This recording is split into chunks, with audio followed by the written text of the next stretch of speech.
Isa pa pagpalang oras ng pagbati ang aking pinapabot sa lahat ng aming mga taga-subaybay na sumusubaybay sa ating programang Dep Talk. Kumusta kayo mga minamahal? Nawa kayo ay madatna ng ating programa na nasa mabuting kalagayan. Mayroong malusog na pahangatawan at higit sa lahat, mayroong magandang relasyon sa ating mahal na Panginoon. Yes. Ang inyong lingkod kay Kristo, Pastor Jomel Arsenal, na inyong makakasama sa mga oras na ito. At of course, hindi po ako nag-iisa sapagkat yung ating kasama sa isang segment naman, no, ng Sure Ka Ba Dyan, ay muli natin makakasama ngayon sapagkat sila po ng mga director ay merong schedule sa ating Dep Talk. At of course, makakasama natin sa umagang ito, walang iba kundi si Pastor Mike Dalida. Pastor, bati kayo. Okay, magandang umaga po sa inyong lahat, mga minamahal namin taga-subaybay, sa ngalan po ng ating Panginoong Hesus. Nais po nating ipabot ang pagbati at pagtanggap sa inyo pong pagsubaybay. Pagpalain po tayo at pagkalooban tayo ng higit na malawak na kaalaman mula po sa kalangitan. Pastor Jomel. Amen. Maraming salamat, Pastor Mike. And of course, sa lahat ng ating mga viewers, lalo sa ating mga kapatiran, ay nakikiusap tayo na samantalang inyong pinapanood ang programang ito, ay ibahagi nyo rin po sa inyong mga kapatid, sa mga kapatid natin at lalo tigit sa ating mga lokal na iglesia. Dahil alam ko ang ating mga churches ay may mga group chat, may mga GC, ay inyo pong i-share mga minamahal upang maging pakinabang at blessing sa kanila din po ang ating paglilingkod ngayong umaga. Kaya share po tayo sa ating programang Dep Talk sapagkat nasa episode 4 na tayo ng ating paglilingkod na ito. At of course, ang ating pag-aaralan ay napakaganda dahil ang ating kasama ay Director ng Communication. So we're talking about communication. Pero bago yan, ay tayo muna ay dudulog sa ating mahal na Panginoon sa magitan ng panalangin. Pangunahan tayo ni Pastor Mike. Okay, tayo po ay manalangin. Mapagmahal at mapagpala naming Ama sa Langit, ngayon pong umagang ito, Panginoon. Sa araw na ito aming pinupuri at dinadakilang inyong pangalan. Yes, Lord. Sapagkat tunay na napakabuti niyo sa bawat isa. Amen. Ngayon, nais po naming magbahagi at pag-aralan ang tungkol sa Departamento ng Komunikasyon. Yes. Pagpalain niyo po ang aming pagtalakay at pagbubulay-bulay, lalo na po ang aming mga taga-subaybay. Tulungan silang maunawaan ang lahat ng bagay-bagay. At ang banal na Espiritu niyong sumaming lahat sa pangalan ng Panginoong Hesus. Amen at amen. Ayan. So, salamat Pastor Mike. And of course, di na tayo magpatumpik-tumpik dahil ang oras natin hindi tumatakbo. Baliktad pa ano. Ay ating pag-aaralan ngayon mga kapatid at mga kaibigan, ang ating tinatawag nating department sa communication. Dahil kasama natin ang ating direktor, ating pag-aaralan mga minamahal. Gaano ba kahalaga sapagkat ang paksa natin ngayong umaga ay the importance of communication. Yes. Gaano ba ito kahalaga, Pastor, ang communication? Lalo na sa ating mga paglilingkod and of course, ano yung mga magagandang biblical principle sa communication? Communication, ano po, ito pong sa komunikasyon, ito yung very basic. Yes. Lahat po ng bagay actually ay mayroong connection sa isa't isa. So I think isa po sa mga basic na prinsipyo ng ating pong buhay is the principle of communication. Kasi communication and connection, it implies relationship. Okay? Like sa atin, maging dito sa ating environment. So makikita natin ang isa sa mga unang ginagawa ng tao kapag siya ay lumitaw sa mundong ito is to try to communicate. Kita natin yung mga baby, gusto nilang magsalita, gusto nilang kahit sa kanilang iyak, iyak o sa kanilang actions, makikita natin na napakalaga ng communication. And of course, kung bakit tayo nagkaroon ng pamilya. Kung bakit yung isang lalaki, isang babae, sila'y naging isa sa isang sambahayan, sa matrimonya ng kasal, hindi naman lang sila nagkindatan lang. May pag-uusap talaga. Pero kahit kindatan, that's it's a way of communication. So, yung pong communication, ito po ay very basic sa buhay. At meron pang mas basic actually. dito sa pagdating sa communication. Ano? Opo. Kasi itong sa atin, kapwa-tao, vertical. No? Ang pinakamalaga, yung tinatawag natin na horizontal. At ito pong lagi nating ini-emphasize, lalo na po sa ating bayan, no? Sa ating mga kapatiran, na ito ang pinakauna sa buong maghapon. Okay? Yung tinatawag po nating spiritual communication. Yan, maganda. Tingnan natin yung isang talata, Pastor Jomel. Ito kasi yung ating pattern yung pattern natin dyan sa Marcos Kapitulo 1, talatang 35. Sige nga, ilagay natin sa screen. Mark chapter 1 verse 35. Nang madaling araw, habang madilim pa, pagbangon ni Jesus ay lumabas siya at nagtungo sa isang ilang na lugar at doon ay nanalangin. Yan. So, yung pinakang talagang unang ipinopromote po ng communication, Pastor Jomel, is our vertical communication. Correct. At yan po ay sa magitan po ng prayer. Yan ay wireless, pinaka-high-tech ito, Pastor Jomel, kasi di malubat, Pastor. Di malubat, hindi mawalan ng signal. Mawalan ng signal, di maubusan ng load. So, ito po ang pinaka-high-tech o unlimited na komunikasyon. At yan po ang isa sa kahalagahan talaga na pinakamahalaga sa lahat ng communication. Ano man pong ating sabihin dito, talagang ang buhay natin babalik dito sa kahalagahan ito ng komunikasyon. Ayun, salamat Pastor Mike. So ipinakita po mga kapatid, yung basic, very basic ng way of communication na nakita natin sa Biblia. Una, yung pakikipag communicate natin sa ating kapwa. Ay meron talagang magagawa na gano'n kasi pag walang communication, hindi kayo magkakasundo. Yes. Tulad nung binanggit ng pastor sa mag-asawa, hindi naman sila mag-asawa kung hindi sila nagkasundo. At may pag-uusap kahit sa iba't ibang paraan ng communication. At lalo tigit yung binanggit mo na communication natin sa Diyos sa magitan ng prayer na unlimited, napakaganda. So dahil sa ang pinag-aralan natin ay communication, nakita natin ang foundation ng Biblia, nakita natin yung mga examples kung gaano kahalaga ang communication sa pamilya, sa tahanan, sa eskwela, o maging saan mga minamahal. At dahil sa ito ay department, Pastor, yung communication na pinag-aralan natin. Pwede ba itong ipaliwanag? Ano bang nilalaman ito? Ano ba itong communication department na iyong hawak? Yan.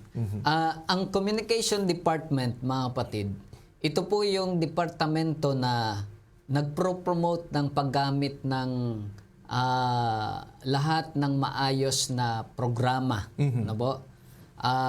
Ang unang-una sa PR, public relation. Gan din po yung pagsasamantala nung yung mga makabagong kasi ang communication, Pastor Jomel, siya related lagi sa technology. Ayun. Kagaya nung halimbawa, yung atin pong paraan ng pakikipagtala sa tasa nung una, gamit lang natin sulat telegrama, mga ganyan ba? Mabagal. Mabagal na komunikasyon. Ngayon, very advanced na. So, high-tech na masyado. Yung communication and technology, mga kapatid, hindi po natin mapapaghiwalayan. And therefore, sakop din po ng communication department yung pagsamantala sa mga teknolohiya na ito para ito po yung magamit, lalo na po yung media, magamit sa pagpapahayag o tinatawag po nating promulgation of the gospel. Ayun. So, at ito po ay ang nangangasiwa dito, like ang inyong lingkod, ang tawag po dito actually sa church manual ako po ay communication secretary or communication director. Pero sa mga lokal, hindi po natin ginagamit yung secretary, talaga ang gamit po natin ay communication leader. So bawat church natin meron na tinatawag na communication leader. Maganda. At ang layunin, gamitin itong mga teknolohiya na ito para ipahayag ang magandang balita ng ating Panginoong Yesus. Ayan. So thank you, Pastor. Napakaganda pala ng iyong department na hinawakan. Dahil unang-una, mas mapabilis ang binanggit mo ngayong salitang promulgation of the gospel. Hindi ito basta-basta maipabot dahil naalala ko yung nasa talata ng Biblia na as you go, sabi ng Panginoon, make disciples of all nations. Hindi basta-basta magawa yan ng without the technology. Yung ating high-tech ngayon na talagang nung araw binanggit mo nga ang way of communication pag malayo sulat. Abi matagal makarating. Yung nagpadala ng sulat malusog pa nung dumating yung sulat ay may sakit na o di kaya ay wala na. Panahon nga ni David takbo-takbo lang eh. Yes, oo. Nakakapagod. May message. So, padala mo doon. Takbo. Kaya nga. So, talagang yun ay mahirap, nakakapagod na trabaho. Salamat sa Diyos dahil nung araw, Pastor, meron palang tinatawag natin na hula sa Daniel, na ang kaalaman ng tao lalago. Daniel 4 sa Daniel 12:4 ay lalago. So, sa paglago ng kaalaman, nagiging advance yung technology. Dati yung cellphone, di ba? Sulat tapos nagkaroon ng cellphone, mayroong antena, di ba? Pag may antena, may keypad. May keypad pa. Tapos ay paliitan, may palakihan. Ngayon touchscreen na. Touchscreen. Pwede ka rin magdikta. Yan, oo. Kung gusto mo, na lang. Yung napapagod kang mag-touch, ay the voice na lang. Audio na lang ginagamit. May talagang bibilis. At yung ating ginagawa, Pastor, di ba? Hindi ito nagawa nung araw na itong ating Dep Talk na through social media na kung wala itong communication na nag-advance, Pastor. Gaya ng binabanggit po ninyo sa lawak ng communication natin ay makakaya mo bang gawin ito kung wala yung kumbaga mga kamay mo doon sa mga lokal na iglesia? Yun nga. Maraming kasing mga gawain ng department na ito. Hindi kaya sa iisa lamang. Dati kasi, Pastor, dati, ang gawain ng communication, 3 lang. Okay, gumawa ng balita. Pagkatapos ay magbigay ng report at mag-communicate doon sa counterpart mo sa taas. Yun lang. Pero ngayon po, nung nag-evolve ang teknolohiya, maging sa ating local church, kung inyo mapansin, siya na yung parang trabaho dito ng ating technical general. Siya yung sa audio, sa visual, lahat ng mga technical, nasa ilalim ng communication department. Yung mga group chat, marami. Way of communication din yun. Yung kanila pong halimbawa, yung tingnan natin yung mga ginagawa ng mga communication ngayon. So, kailangan yung page, yung mga recording, mga picture, mga video, kanila na lahat yun. Kaya kung ito'y gagampan ng lahat, na nag-iisa lang? Nag-iisa, talagang patay. Kaya hindi kaya ng iisa. Kaya nga, maging sa ating lokal, we are encouraging our local counterparts na magtatag sila ng tinatawag na team. So yung tawag natin na media team. Kasi hindi lang po ang gawain ay kaya ng isa. Correct. At actually, ito nga ang nakakatawa. Mayroong mga lugar dito sa ating teritoryo na gumawa ng media team, pero yung media team ay isang tao. Hindi team yun. Siya na yung writer, siya na yung taga-picture, taga-video, siya pa yung magbabalita para ganyan. Kumbaga kung news ang i-produce. So, talagang mahirap. Pero, yun nga, marami namang kamay. Ang ating iglesia nilalarawan bilang isang katawan. Na merong iba't ibang mga functions. May mga functions. Ayan. So makita natin, mga minamahal, napakahalaga na ang communication, hindi ito matawag na communication kung nag-iisa. At gaya ng binanggit mo, Pastor, may mga team. May team tayo. At gumagawa ng nagkakaisa.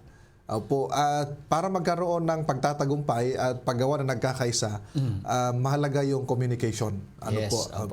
At napakahalaga nun dahil sa iyong gawain, dahil ikaw ang director, ay hindi ka nag-iisang gagawa doon sa department dahil mahirap nga itong gawin. Hindi naman po pwede dito, halimbawa magkaroon ng Dep Talk, ikaw lang nag-iisa din.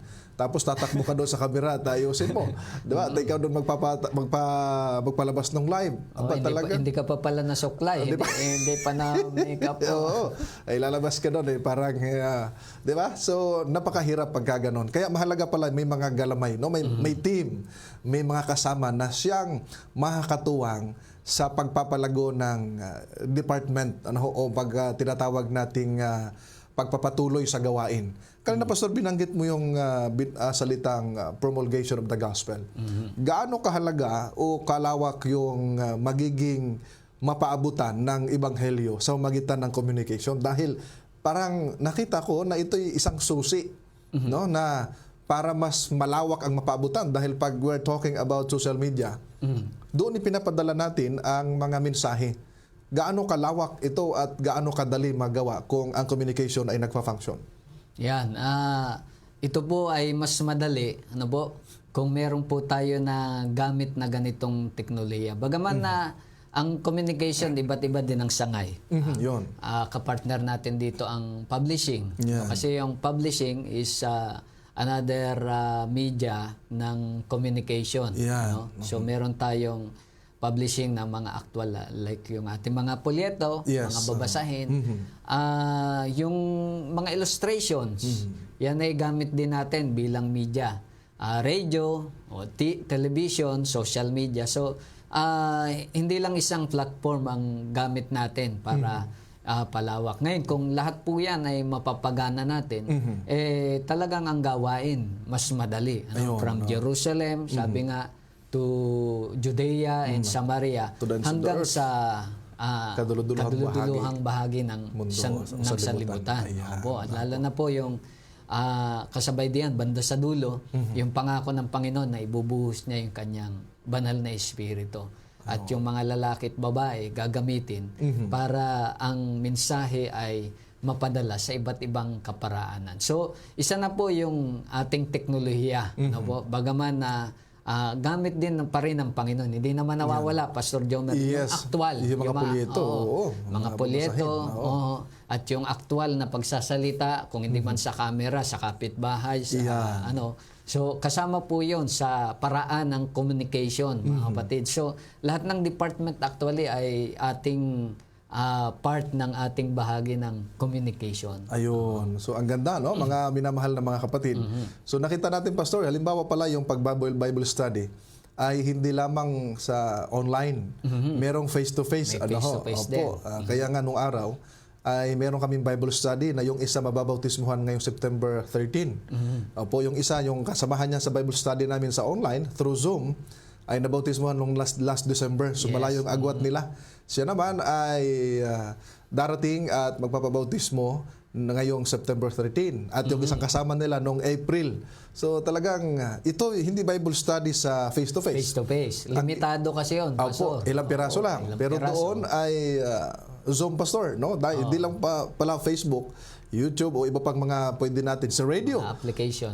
Mga applications. May mga ilan pa mga bagay pala na pwede magamit sa pagpapahatid ng pabalita ng Panginoon. Ano po? At ito kasi, Pastor, yung isa sa mga tanda sa huli na bago darating ang Panginoon, darating ang wakas. So, the gospel of the kingdom shall be preached unto all nations. At mas mapabilis, gaya ng binanggit mo kanina, sapagkat iba't ibang programang ginagawa natin through sa ganitong mga technology. Ano po. So dito yung makikita natin, mga gili ko mga taga-subaybay, napaganda binanggit ni Pastor kanina na sa pagpapabalita ng Ebanghelyo, mahalaga pala na yung may mga galamay, kumikilos, pagkatapos ay pinapatakbo ng mabuti yung tinatawag nating mga technology na ipinagkatiwala ng Panginoon sa atin. Doon, Pastor, sa mga lokal. Gaya nung yung sa Zoom, Pastor. Ayan, sige, Pastor. Kasi ito, kagaya ng ating nabanggit, ang face-to-face talagang may limitado. Yan, no? Wala yung kaharap mo. Apo. Yan lang. Kaya ngayon, isa din po sa napakagandang isulong, yung matrain yung ating mga pastor Yan. sa tinatawag na Zoom Bible Study. Correct, oo. Kasi ating napansin, lalo na nung nagdaang pandemic, na maraming mga nahikayat sa pamagitan lang ng media. Media, yes. Oo. So, hindi naman sila, sa ngayon, walang virtual church eh. Wala, oo. Bagaman na marami diyang mga live church services, iba pa rin yung Nasa actual. nakakonect ka. Yan, Kaya oo. pwede kang isang manggagawa ay nandun sa Zoom, and then pagka magpapabaptize na yung isang so kinoconnect natin sa isang lokal na aktual na kongregasyon. Maganda yung binanggit mo, Pastor, ha? Opo, dahil yung nasa Cavite, hindi man namin nakita ni Ate Danyo ng personal. After nung Bible study, she decided to be baptized. Hindi kami nakapunta dahil malayo, Cavite, ay amin siyang ikinunik doon sa simbahan na pinakamalapit sa kanila. At si Pastor Moredas, yata apelido nun, isa sa mga stewardship director ang nagbautismo sa kanya. Ayun. So ikinunik. Ito namang sa September 13 ay sabi sa akin, Pastor, sino kayang kilala mong district pastor doon? So tumawag ako doon at nag-message doon Saan sa lugar yan? sa Nueva Ecija. Nueva Ecija. Opo, Malayo, no? malayo. Ay tinawagan ko yung retired doon na director, Pastor Solomon. Tapos in-refer ako doon sa isang director ng Northern, and then kinausap at in-refer naman ako sa district pastor. So madali, at nakausap ko yung isang elder na mag-assist sa kanya. Sabi kanina yata yun, ano, sa live ay, Pastor, September 13 ang baptism ni Sister Ruby. So, purihin ng Panginoon. So mai-connect, Pastor. Oo, at saka iba-ibang lugar eh. Yes, oo Hindi nga. lang dito lokal. Kagaya ng kwento mo, merong mga uuwi Yan, oo. galing pa ng ibang bansa, Yes, no? oo. Para lamang tanggapin, Magpabautismo. no, ang ating Panginoon sa pamagitan ng bautismo. So makikita natin na Opo. merong talagang mga paraan ng Diyos na hindi ganun kalimitado. Yan. Ibig sabihin ay hindi naman natin masabing unlimited, ano? Kasi kita natin ang teknolohiya kung minsan kahit nga sa simpleng PowerPoint maraming mga aberya. Correct, oo. Pero ito'y ginagamit ng Panginoon para i-communicate yung kanyang magandang balita. Ayun. So, mas maalwan lang siya, Pastor, kaysa face-to-face. Dahil hindi ka nagagastos, no? Panggasolina, sasakyan, di ba? Hindi ka na mamasahe. Ay uupuan mo lang at ang kailangan gawin lang ay tinatawag natin na time. Magkaroon oo. lamang ng time. May connection ka. Yes, oo. Maganda. Dahil yung aming Bible study nung nakaraan, nung kami nasa Taysan pa, ay through, dito lang yon sa live. Ang sabi ko kung gusto nyo magkaroon ng talagang Bible study, online through Zoom, ay itong schedule. Pati mga born again, sumasama. Ay nakakatuwa na iba't ibang lugar, pero iisa doon sa Zoom. Mas maalwan at nung sila'y mabautismuhan na, ay di kanya-kanyang simbahan kung saan malapit. Yung galing sa Hong Kong na taga Rosario, pinuntahan namin ng actual nung siya umuwi. Dahil yung pag-uwi niya ay para lang magpabautismo. Yun. Noong April 27 yata yun, no? 23. Amen. So, nung 24. Kaya nung siya umuwi, ay kinausap namin. At ang kagandahan nun, Pastor, may isang kapatid tayo doon na in-refer yung ating program. Ito panoorin mo dahil naghahanap daw siya ng katotohanan. Panoorin mo. So hanggang sa, sabi niya, willing ako magpa-Bible study. So hindi man natin nagawa, nasa Hong Kong magawa through Zoom. Zoom. Ayan, malaking bagay yung teknolohiya, Pastor. At dito sa iyong communication department, para makita natin, Pastor, meron kang mga galamay sa mga lokal na iglesia. Ano ang mga gawain nila doon, Pastor, na ikasusulong doon sa mga lokal na iglesia at makasupport sa ating department? Yan. Meron tayong mga counterpart na nandyan sa baba, no? Opo. So, merong iba't ibang paraan na pwede, ano?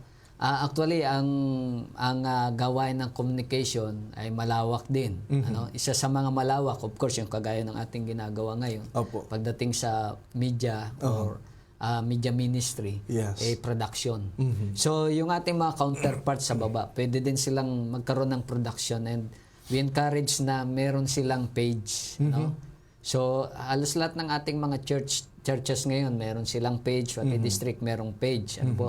So, yun po yung page na may pangalang Adventist. So, Yan. gusto din nating ma-reach out yung iba. So, we encourage also na sila'y mag-put up ng isang neutral na page. Para, of course, merong mga bago na nakakapanood. Kung minsan hindi sila agad maka-adapt doon sa kultura. Ano? So, parang, kumbaga ikaw ay napasama sa isang grupo. Parang out of place ka sa ano, no? So gusto natin sila magkaroon ng isang neutral space na pag pumasok sila doon, they feel belong.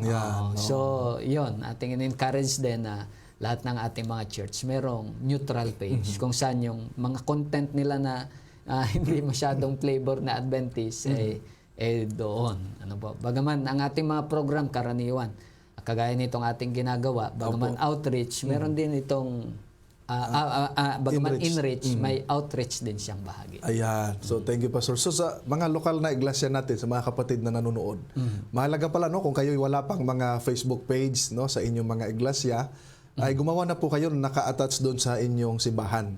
Para pag mayroong gusto maghanap, tulad nung kanina, kahapon pala, merong pastor, saan dito ang simbahan sa Quezon City? Ang lawak ng Quezon City.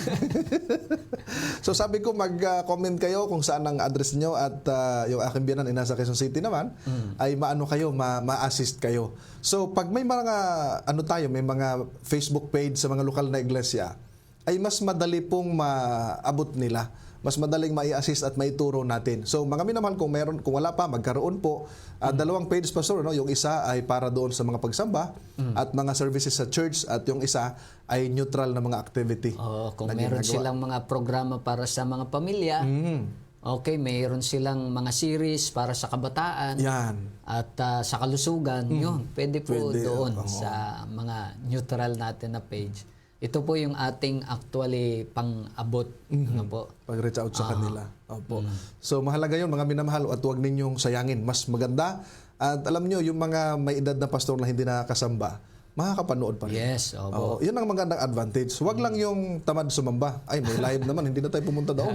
Di ba? Huwag naman ganon. May mga naging concern din tayo dyan, na ayaw nang Sige nga, pastor, go ahead. doon na lang sila sa tawag ay sa bahay na lang. Hope Channel Church. Kung anong mga live na nila. Pero mga kapatid, iba pa rin talaga yung actual. Yes. Yung fellowship, maramdaman mo yung doon. Fellowship. Maliban sigurong yung paanyo ay talagang lumpo na para makapunta sa ating mga iglesia. Correct. We encourage our brother na huwag masyadong magbabad ng naka-online. Yan. Kasi merong mga missing element, lalo na sa pagsamba. Like yung sabi nyo nga, fellowship. Yan. Po. Tsaka yung ikaw, meron ka sana ang Panginoon na gusto niyang i-share through you. Yes. Pero wala ka. So, absent. kasi ang ating church, one anothering eh. Correct. Strengthen one another, encourage one another, correct. forgive one another, yung mga burden, carry the burden of one another. Yan. So, yung mga ganyan, medyo nalilimitahan. Kaya dinidiscourage natin yung mga malulusog pa naman na hindi dumalo sa actual na pagdalo, at hindi lang nakadepende doon, kasi mahalaga, mga minamahal, yung ating presensya, mahalaga yon, no? For fellowship, yung binabanggit mo kay na pastor na nandoon yung pagpapalakasan, di ba? Hindi pwedeng magkaroon ng palakasan at maramdaman mo yung touch ng isang kapatid. Yes, o yung pagkamay pa lang. Personal touch. Alam nyo, pastor, healing dyan eh. Yes, alam nyo, nung nakaraang anniversary ng Taysan, ay dumalo yung mga born again nating mga Bible students. Dumalo yung tatay na dating Bible student ng iglesia. Nung pagdating doon ay merong kaagad, no? Warm welcome. May tuwan-tuwa, sabi ka, ganda ng kanilang simbahan, ay ma-feel natin na belong tayo. Yes. Maganda pala pag ganon. Ay nagkaroon ng Bible study sa kanila, mas maganda din pala yung makadalo sa pagsamba. Opo. Tsaka ako saludo, kasi may mga kapatid din naman na yung hindi talaga makalakad. Yes. Pero nandun sila naka-wheelchair. Baka lang ng actual talaga. Correct.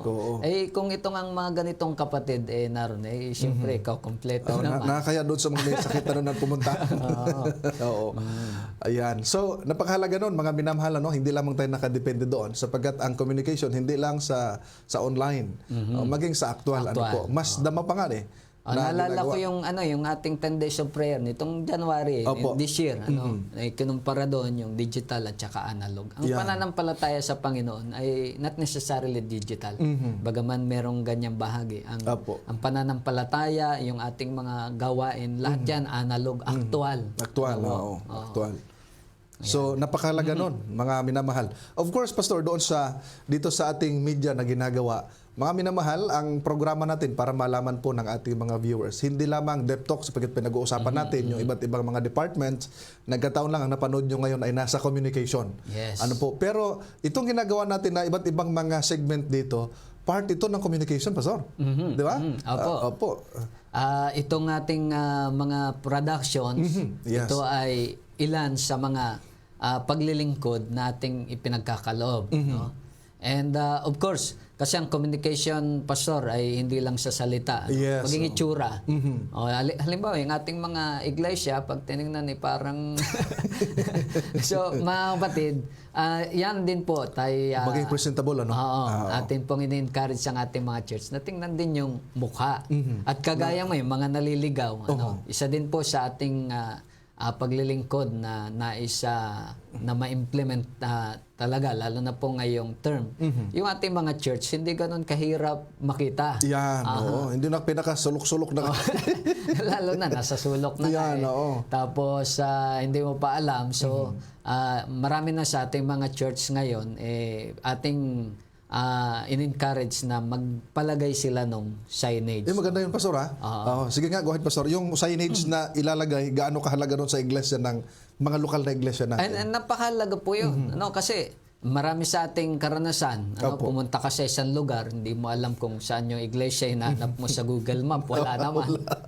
So pagdating mo doon, sa po yung Adventist Church, dalhin ka kung saan. Parang hindi naman ito. Baptist parang ganun eh. So, napakalaga na mayroong signage. Ito talaga yun. Tapos magtuturo kung saan papunta eh. Ang signage kasi iba-iba. Meron mismo doon sa tapat ng ating church. At ang isa sa mahalaga din na bagaman yung marami natin kumuha nung sa tapat ng church. Ang mahalaga din po yung sa mga malayo. Yung sa unang kanto, kung alin liko, lalo na po yung mga kanto na madalas nagkakamali na sinasabi sa atin, correct. Brother, elder, kami naligaw kasi yung kanto na ito. So, lagyan nyo dun sa kanto na yon. Para talaga, dito ang liko, hindi pa parito. Ayun. So, maganda, Pastor. Napakalaga pala. So, yun doon sa mga kapatid natin, no, sa mga lokal na iglesia na wala pang mga signages, no, yung mga simbahan ninyo. Magpalagay na po kayo. Yes. At paano pala sila, Pastor, magkaroon? Kasi baka yung iba wala pa at gusto nilang magkaroon. Dahil yung ilan, marami na sa ating mga kapatiran, sa ating mga lokal na iglesia, meron nun. Yung mga wala pa, Pastor. Meron kami isang simbahan na puntahan eh. Ay, naku, magtanghali na wala pa. Ay talagang itinuturo kami doon sa ibang simbahan. Mayroon doon sa Bethel, may sa Baptist. Hindi ho ito. Ang sabi nung mga tricycle driver, matagal na kami rito, wala kami alam na ibang simbahan. Yung pala na doon sa pinakasulok-sulok at tapos yung yung signage ay tinanggal. Abay, nawala. So, mahalaga pala magkaroon. At Pastor, gaya na binanggit ko sa iyo, paano magkaroon yung mga lokal na iglesia natin ng mga signages? Ayan, kung kayo po yung nakikinig at sako po kayo ng South Central Luzon Conference, may communicate lang po kayo directly po sa akin or sa ating pong secretary. Doon po sa iba namang mga teritoryo, like halimbawa sa Cavite, sa Bicol, at iba pa nating mga taga-subaybay, communicate din po kayo sa communication director ng inyo pong lokal na konferensya at misyon. Ayun. So, maganda yung mga minamahal ha, na communicate pa rin. Nasa communication tayo. At ang kukontakin yung mga communication director o di kayo mga secretaries para magawa ng paraan at malagyan mga minamahal na matundon. Lalo na kapag tuwing Sabado, Pastor, ng first Sabbath of the month, lumalabas tayo. Meron tayong stewardship na visitation.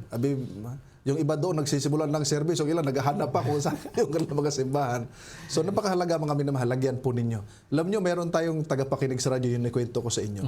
Nung nagspasya sila na magpabautismo sa kakapakinig nila, since April sila nakinig, sila mismo naghanap ng simbahan natin.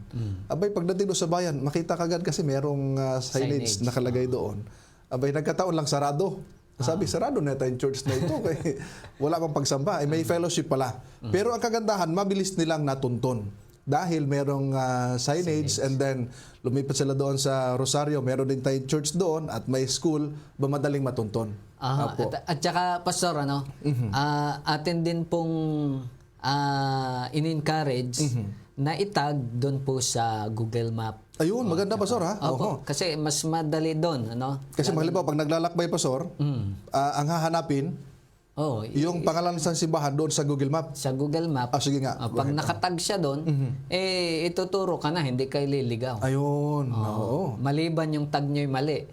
Kasi meron din po akong naranasan na mali yung tag. Ito yung church, doon nakatag sa kabila. Kung saan, di talagang maliligaw. So be sure na nakatag. And by the way, Pastor, ang ating communication department, lalo na po sa ating taas, sa LPUM, merong 3 C na ipinopromote. Ay, ano yung pastor? Magandang sina yun. Oho. Kagaya yung ating mga signage, part po yan ng credibility. Ayan. Oo. Credibility. At of course, kailangan din po natin ng mga contents. Yan, oo. Mga contents. Actually, meron tayong isang page na ngayon ay naghihintay po ng mga Ng content. Oh. May page na wala pang content. wala pang content. So, kung meron po kayo mga content na magaganda, inyo pong ipadala dito sa taas. Ayan. At kung ito po ay lagpas sa kagandahan, ay talagang dadali natin doon sa mas mataas pa. Ano po? Opo. And finally, yung huli pong letter C, yung tinatawag nating competence. So, that's why, ang ating department nagbababa din ng mga training. Yan, oo. So, actually, ngayon pong mga susunod na linggo, hindi lang training, nag-assist din tayo doon sa actual. Yes, Halimbawa, oo. may buo na yung inyong media team. So, gusto nyong kumilos na ng kung paano gumawa ng content o we will hand you, we will assist you actual. Ano po? Yung tinatawag nating hands-on. So, pupunta kami dyan sa inyong lugar at tuturo namin kung ano yung mga paraan na mas makukuha natin na maganda. Maganda, pastor, ha? Kaya mga kapatid, mahalaga pa rin yung 3 Cs. Na binabanggit, no, mga minamahal, nandun yung credibility, nandun yung tinatawag nating content at yung competence. Mahalaga pala mga minamahal sa ating mga lokal na iglesia. At of course, gaya ng binanggit ni Pastor, yung content mahalaga din yun, Pastor. Sa pinakamahalaga yung content kasi wala silang mapapanood, wala silang makikita kung walang content. Binanggit mo yung isang page, may page na walang content. Oo. Mayroon namang ilan, maraming content ay walang page na paglagyan. So dito sa atin, mga minamahal, sa South Central Luzon Conference page natin, ipopromote din po ninyo mga minamahal na i-follow. Yes, kasi yun yung bahagi actually. Correct. Sa communication po, mga kapatid, tandaan po natin, kagaya sa publishing, merong part-time, may so ano yung part-time, full-time, anytime, para mga ganyan. Yung ilan ay from time to time na lang. Kasunod. Kasunod natin. Oo nga, Library of Wisdom after nito. So, ganun din po sa actually, sa media po, hindi lang tayo part-time. Full-time tayo. Full-time tayo, yes. Tayo pa, hindi lang pong mga actual missionaries. We are digital missionaries.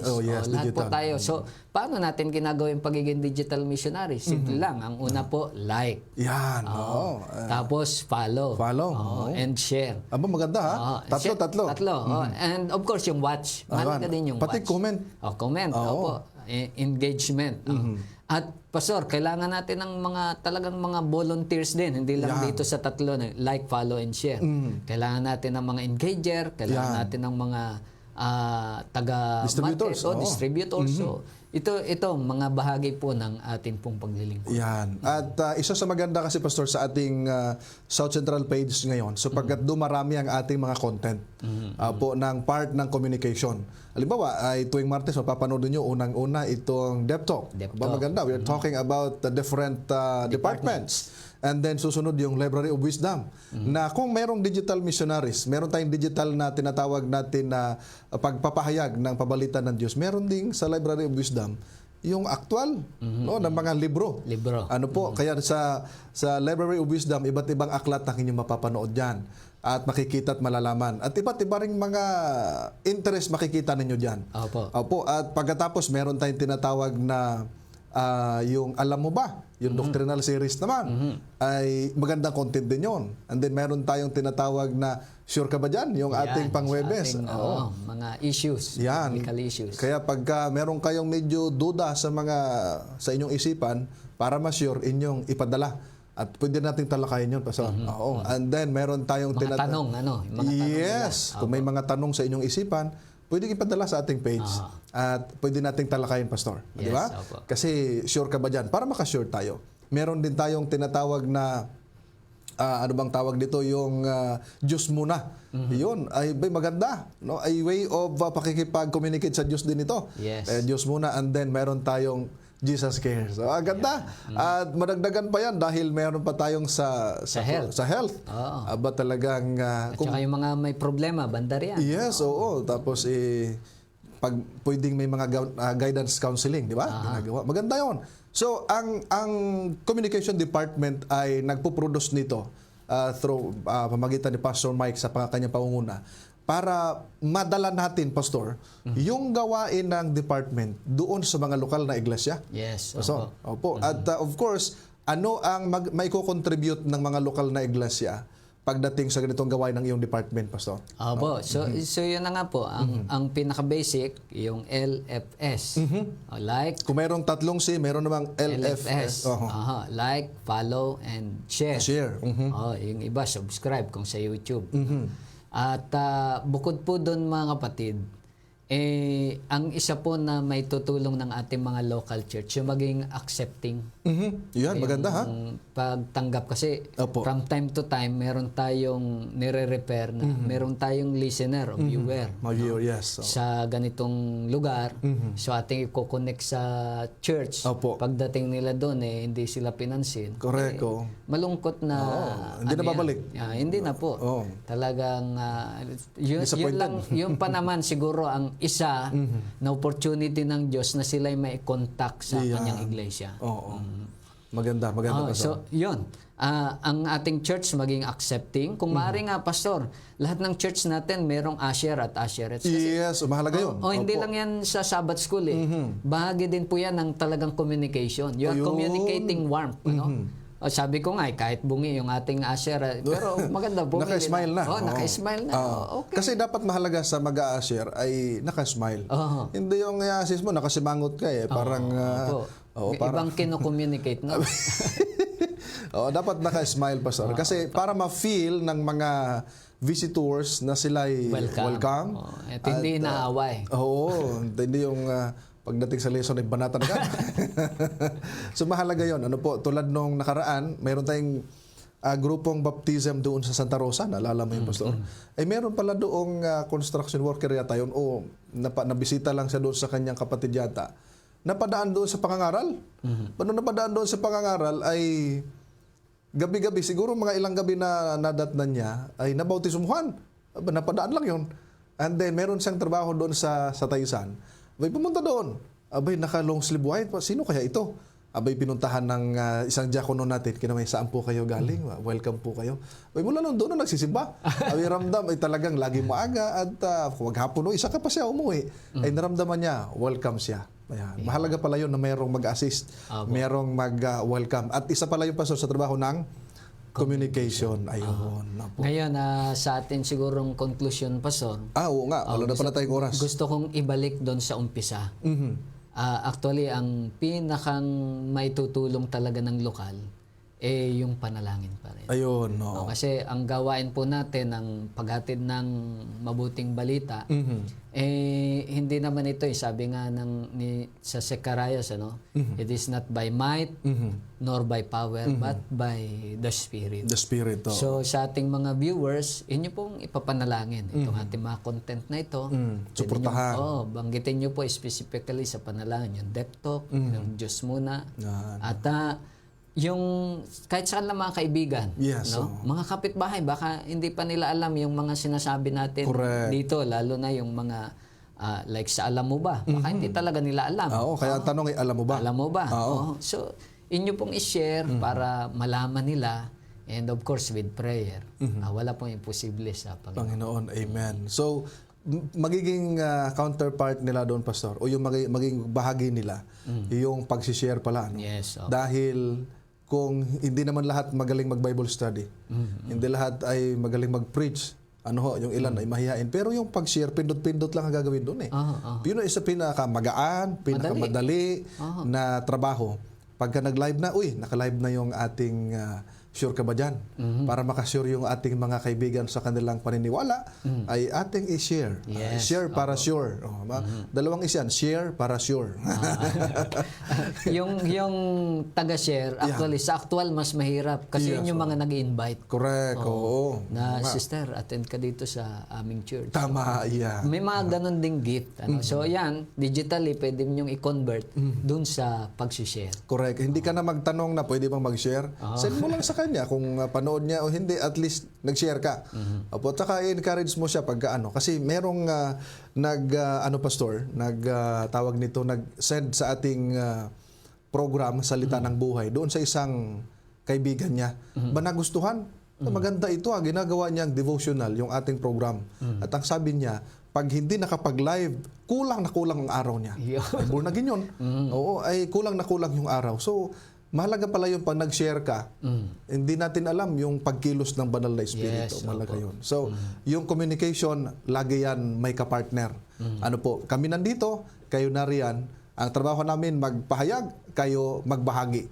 Ayan, i-share para sure. Sige, Pastor. Opo. At sa pagiging katiwala naman, Pastor, ano? Kung kayo pinagpala ng Panginoon, eh hindi lang share ng content ang pwede. Pwede rin po kayo mag-share ng inyong blessing para sa ilang mga proyekto na pwede nating isagawa. Kasi hindi naman ang production natin, of course, kumakain ng resources. So, pwede po kayong magkaloob ng para sa media. Actually, itong ating studio, gusto nating pabaguhan sana. At pagandahin sana. Pagandahin. Kasi minsan may mga dumadalaw na mga magaganda. Tapos uy, parang ang ganda yung sa harap lang. Ang ganda ng inyong studio. Marami pa palang mga tumatakbo-takbo dyan. Kaya na madaling araw, grabing gulat ko. Nasa taas yung tumatakbo. Opo. So, yan po. At yan po ay hindi maliliit na mga gawain. Ano po. At kung ang Panginoon naman, ang pag nagbigay sa atin, hindi lang sakto. Yes, oo. Talaga liglig, umaapaw, sobra. Talaga, no. So, isa din po sa pwede nyo pong maitulong yan pong ating mga resources. Ayun. So, maraming salamat, Pastor, no? Napakaganda ng iyong mga appeal at konklusyon. Mga minamahal, ang tinatawag nating Department ng Communication ay hindi magaan. Malaki ang gampanin dahil dito ay nakasalalay yung pagdaloy ng Ebanghelyo ng ating Panginoon sa iba't ibang dako dito sa Pilipinas, maging sa iba't ibang dako ng mundo. At kayo mga kapartner natin, ay sama nyo kami sa panalangin, suportahan, at sa iba't ibang kaparaanan para magbahagi ng Ebanghelyo ng Panginoon sa ikaliligtas ng nakararami at ihanda ang mga sarili nila sa pagdating ng ating Panginoon. Mga minamahal, wala na tayong oras dahil advance tayo karina. Kami nagpapasalamat sa inyo pong laging pagsubaybay. I hope na kinabang kayo sa ating pag-aaral ngayong umaga. Sa ating pagtatapos tayo dadako sa panalangin. Sino ba nag-pray kayo na, Pastor? Ako kanina. Tayo manalangin, mga minamahal. Ama naming banal Diyos na makapangyarihan sa lahat. Panginoon, salamat po sapagkat naranasan namin ang inyong gabay, ang inyong biyaya. At salamat sapagkat ang pagkakataong ito'y naibahagi namin ang kahalagahan ng gawain ng Communication Department upang may paunawa sa aming mga kapatid at higit sa lahat maging kapartner namin sila, Panginoon, sa pagpapatuloy ng pagpapalaganap ng inyong magandang balita ng Ebanghelyo through media, Panginoon, at sa communication. I pray, the Lord, na maihanda ninyo ang puso ng mga kapatid, magkaroon sila ng commitment at dedication na makisangkot sa banal na gawain sa iba't ibang kaparaanan. Ang kapangyarihan ng banal na espiritu ibuhos sa bawat isa upang kung magkagayon, kami masigla na nakikisangkot sa banal na gawain sa iba't ibang kaparaanan. Pagpalain ang bawat isa sa amin at ang lahat ng aming mga taga-subaybay kasama ng mga lokal na iglesia sa pangalan ng aming Panginoong Hesus. Amen at amen. Alright, mga minamahal namin na mga suking taga-subaybay, kami po ay nagpapasalamat sa inyong pagsubaybay sa ating programa. Sa pangalan po ng ating programa, ang Dep Talk. Of course, kasama natin ang ating technician, Brother Ralph Abihay, at ang aking kapartner ngayon sa kanyang department, Pastor Michael Dalida. Maraming salamat, Pastor Mike. At ito po inyong lingkod kay Cristo, Pastor Jomel Arsenal, na nagsasabi sa inyong panunood, laging maraming kaalaman ang inyong matututunan. God bless you at magandang umaga.